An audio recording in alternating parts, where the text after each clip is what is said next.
fue un poco antes de la elección intermedia del 2003. El proyecto había sido muy criticado en su momento respecto de la visión, del alcance que tenía. Sin embargo, pues a la Cámara le interesaba, por muchas razones. Los diputados no discutieron realmente más a fondo el proyecto, se fueron un poco por la finta y pues terminaron aprobando un proyecto que no es del todo malo. O sea, es un proyecto que es un avance importante porque está comprometiendo a buena parte de los servidores públicos a adquirir otras capacidades, a tener otra formación, a concientizarse de que deben tener un mínimo de preparación, de que deben tener un mínimo de méritos, un mínimo de trayectoria, un cierto perfil para poder ocupar un cierto cargo. Entonces creo que por ese lado la adopción de esta ley es un punto bastante positivo.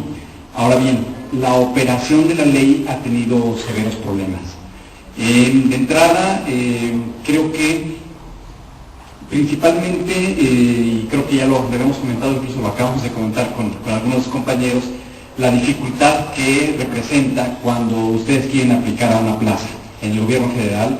De entrada, la distribución es totalmente inequitativa, es decir, el grueso de las plazas están en el Distrito Federal, o digamos, en términos muy generales, en la zona metropolitana de la Ciudad de México. De entrada, ese problema. Segundo problema, que el esquema, como está hecho, le da una gran discrecionalidad a las entidades que están definiendo las plazas.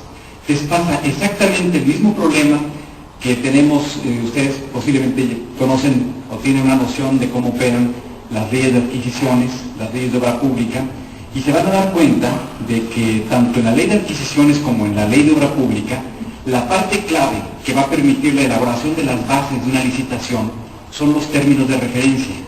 Y los términos de referencia van a surgir de un estudio, que en el caso, por ejemplo, de la obra pública, es un estudio de preinversión o un estudio de proyectos de inversión. En el caso de las adquisiciones a veces no se requiere, o muchas veces ni siquiera se requiere de un estudio equivalente, simplemente de una solicitud donde se justifiquen los bienes, la computadora, el tipo de automóvil, el mobiliario que se va a comprar, en fin. Entonces, aquí a lo que quiero llegar es que si ustedes han estado de cerca con algún administrador de recursos federales o estatales, se van a dar cuenta que generalmente tienen cierta discrecionalidad en cuanto a la definición de esos términos de referencia que van a dar vida a las bases de la licitación. Y entonces en las bases de la licitación ustedes pueden dos cosas: o crear un sesgo hacia la marca o hacia el tipo de bienes que ustedes quieren comprar, o crear un sesgo hacia la compañía, hacia la empresa, la constructora que ustedes quieren contratar. O sea, siempre van a tener un cierto margen de maniobra. En mayor o menor medida esto va a poder ser posible. En la medida en que sean administraciones más mañosas, esto va a ser muy posible. El caso de Pemex es escandaloso, simple y sencillamente. A veces está vergonzoso. Hay veces que estamos correteando a funcionarios porque se robaron 100 pesos y hay licitaciones de Pemex donde van varios millones de pesos o de dólares de sobreprecio y ni cuenta nos damos. Pero en fin, el punto es que esa discrecionalidad existe y esa discrecionalidad es una de las cuestiones que se dejó demasiado abierta en el proyecto de ley del gobierno federal. Entonces, cuando se elaboraría, digamos, lo que sea el equivalente a los términos de referencia, que es donde viene la descripción de la plaza, de entrada, la descripción de la plaza viene de la misma oficina. Entonces, la oficina tiene la capacidad de decir, es que ahora quiero una persona con tal característica, es porque lo digo yo. Pero no solo eso. A la hora de la decisión y a la hora después de que ustedes pasan los exámenes de conocimiento, los exámenes de habilidades, los exámenes psicométricos, en fin, pueden llegar a una entrevista, pueden ir avanzando en las diferentes etapas. El punto es que a la hora de la decisión final, el tomador de decisiones más importante va a ser el jefe jerárquico directo de quien están contratando. Entonces, se imaginarán ustedes que todos los estímulos están dados para que él contrate a quien él quiere.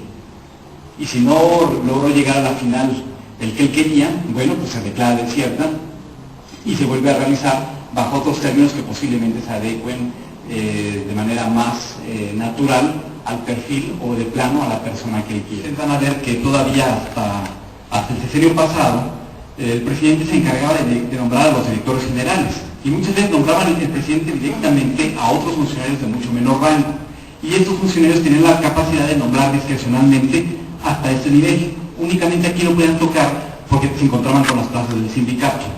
Entonces, ¿qué pasa aquí? Tenemos un universo, cifras, estas son cifras, me parece que son de 2004, pero no son muy diferentes de las de ahora. Tenemos un universo acá de 46.179 plazas de confianza.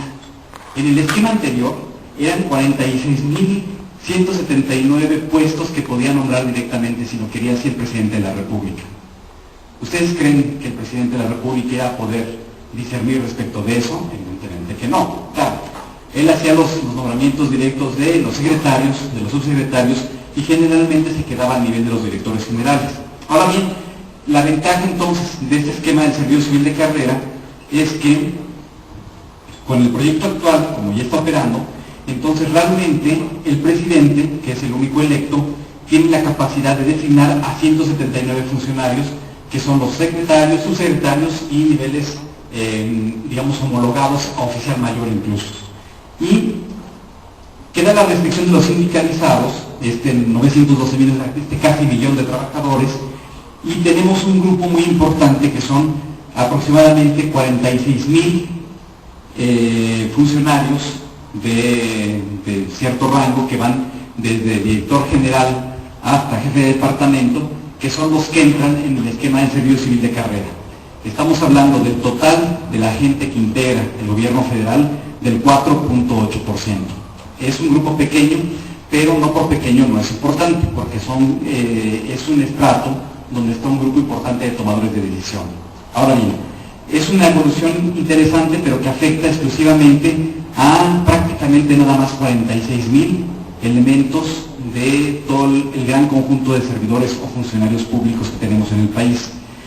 ¿Qué pasa entonces aquí? Bueno, lo que pasa es que sí es un avance, es importante, pero en realidad hay todo otro universo de servidores públicos que no está considerado en este esquema, y que creo que particularmente en el caso de ustedes, que muchos de ustedes están en universidades regionales, que conocen bien su contexto, que pueden tener oportunidades de trabajar en gobiernos estatales o gobiernos municipales, es interesante que volteen a ver respecto de los otros niveles de gobierno, donde hay oportunidades mucho más importantes.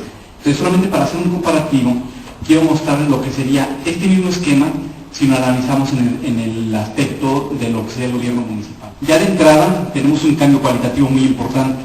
Resulta que en el nivel municipal tenemos en la parte que llamaríamos los funcionarios electos al presidente y a los regidores, que conforman un universo de, bueno, considera también de 2004, pero eso también no cambia mucho, son de 17.115 elementos que forman parte de las administraciones municipales en todo el país, que representan en sí el 3.46%. Es que hay una serie de nombramientos en cuanto a secretarios, el tesorero, en algunos casos hay oficial mayor, y luego vienen otro grupo de empleados.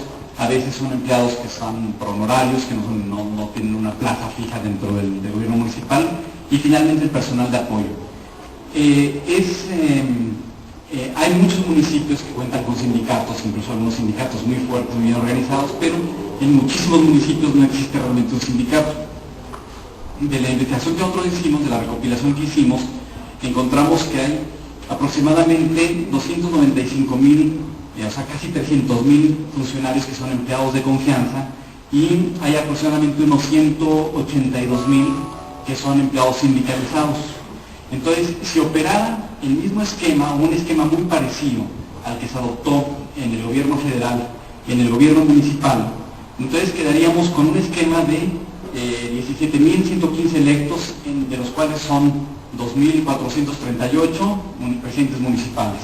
El resto son regidores, que va a ser ese 3.46%. Luego ellos a su vez van a designar directamente a los altos funcionarios del municipio, que son aproximadamente 36.675, y entrarían respetando el esquema, que además hay propuestas en municipios muy interesantes para integrar gente sindicalizada en el servicio civil de carrera, pero si lo tomáramos aparte, tendríamos algo así como 200, en números redondos tengo 258.559, es decir, 260.000 potenciales funcionarios públicos que formarían parte de un servicio civil de carrera municipal. Esto es un gran universo. Es un gran universo. Si ustedes comparan de entrada la proporción, estamos hablando del 52%, es decir, más de la mitad de los funcionarios municipales podrían entrar a este esquema de servicio civil de carrera.